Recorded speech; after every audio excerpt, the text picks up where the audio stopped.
Olá, meu nome é Theo, eu faço design aqui na PUC Rio e neste tutorial eu vou falar como você pode construir um Network Layer usando o Alamo Fire 4 com o Swift 4 e usando Codable. Nesta primeira parte eu vou falar sobre como você pode fazer uma API Router de forma encapsulada. E também eu irei disponibilizar na descrição do vídeo um link para o repositório.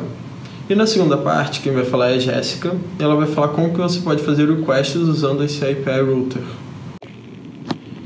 Então, neste tutorial eu vou partir do princípio que você já sabe usar Cocoa Pods. Caso você não saiba, você pode ver outro vídeo aqui no canal que explica como você pode instalar frameworks e trabalhar com eles. O único pré-requisito desse tutorial é que você tenha o Alamo Fire 4.7 no seu pod file. Fora isso, você pode seguir da maneira como você quiser. Ok. Inicialmente, quando você trabalha com APIs, você tem um arquivo no seu projeto que é para só guardar as constantes, né? Ou seja, link à base da API, como por exemplo temos aqui. Também, no caso, API Parameter Key, que isso daqui, algumas APIs são fechadas. E aí, nesse caso, você precisa de uma key para se conectar a elas. E aqui, entre outras coisas, que eu não vou entrar muito em detalhes, mas que isso são conteúdos de headers, né, de request. Porque todo request ele é composto pelo header e pelo body do request. Eu não vou entrar em detalhes de como que isso funciona e quais são os tipos, mas aconselho altamente que você procure para tentar entender como o request funciona melhor. Ok.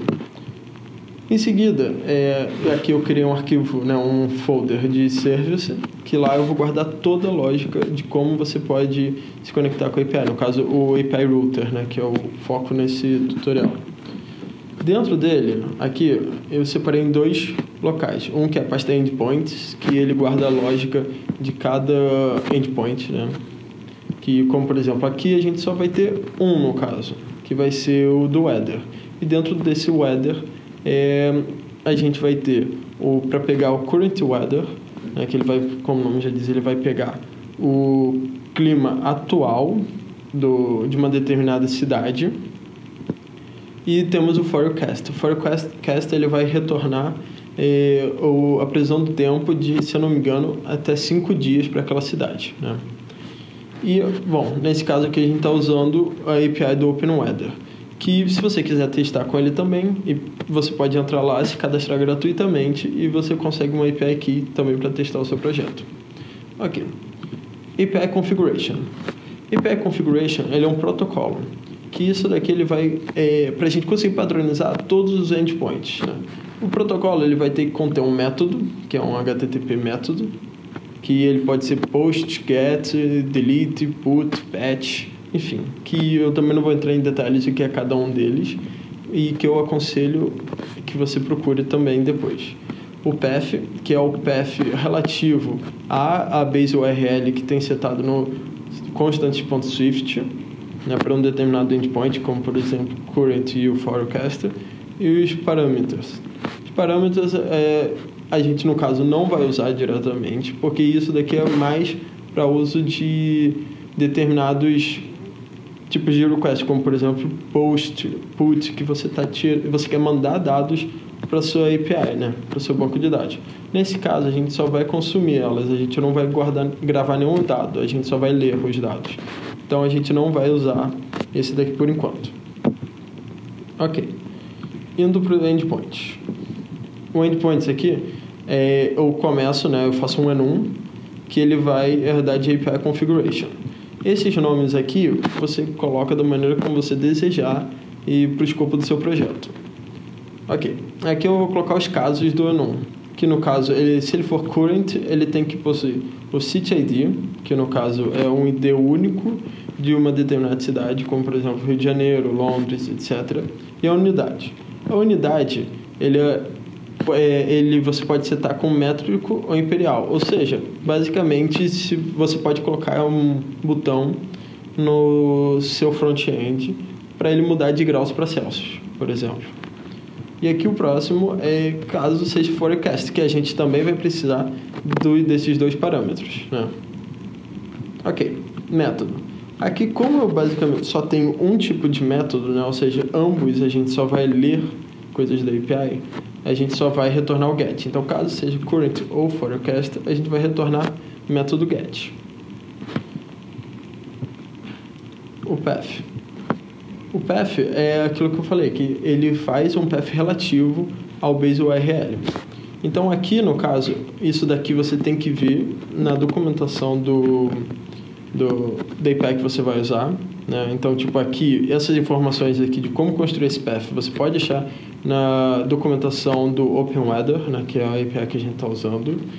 E ok, aqui o que eu estou falando, que no endpoint weather ele passa a ID, né? Que é a cidade ID, e a unidade, que pode ser métrico ou imperial.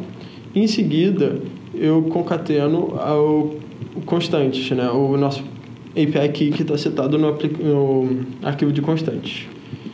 Em seguida, nós temos aqui o caso do forecast, que ele vai ser, o fim vai ser basicamente a mesma coisa, ele só vai mudar aqui esse endpoint. Existem outras maneiras de como você pode implementar isso de acordo com a API, mas esse daqui me pareceu o que pode cobrir melhor esse aspecto, né, de como que a gente vai... Porque no fim da parte 2, né, que a Jéssica vai apresentar, a gente vai apresentar essas informações numa view, né, no front-end de um aplicativo. Então, eu acho que esses dois casos seriam casos bons de apresentar.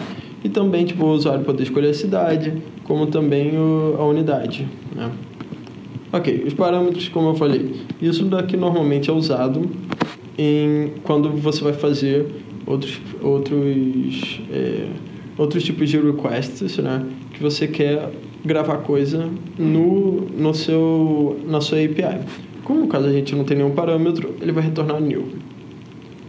Ok. Essa função aqui, ela vai construir o nosso request todo, né? Ele vai juntar todas aquelas partes em cima num request. E ele vai retornar, né, para outra função que a parte 2 a gente vai implementar, ele vai retornar a estrutura, né, do que foi retornado no request. Ok. Então aqui o que eu estou falando é que a URL ele vai tentar pegar a base URL, né, que está no arquivo constantes, e aqui ele vai, o request da URL vai ser a URL, né, no caso, a URL do base URL junto com o path, correto? E aí, aqui ele vai pegar o HTTP método, dependendo de qual é o caso, lá em cima, né? Então, ele vai pegar diretamente daqui, né? Que no caso vai ser sempre get, no nosso caso.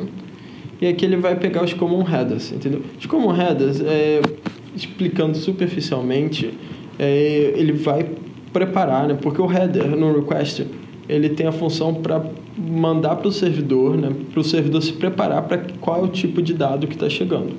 Nesse caso, a gente está falando que está mandando JSON para o servidor. Então, o servidor ele vai aceitar, ele vai saber ler aquele JSON. E também a gente pode falar que quer que ele retorne um JSON para a gente, que é o que a gente faz também. Ok. E aí aqui ele pega os parâmetros, né? Caso a gente tivesse parâmetros, ele iria pegar os parâmetros e serializar eles para JSON, para a gente mandar para o servidor. E em seguida ele vai retornar o request, né? Que aí vai ser todos os dados que a gente já tem, né? Quer dizer, não os dados, desculpa. Ele vai retornar a forma inteira do request, né? De como ele pode ser montado. E aí na parte 2 a gente vai mandar esse request para o servidor usando o Alumofire. Ok? Bom, essa parte tutorial a gente vai finalizar por aqui. E em seguida vocês podem acompanhar o vídeo da Jéssica, que ela vai explicar em mais detalhes como que você pode implementar isso, né? Realizar o request em si e como que você pode mostrar eles na view também. Obrigado por assistir.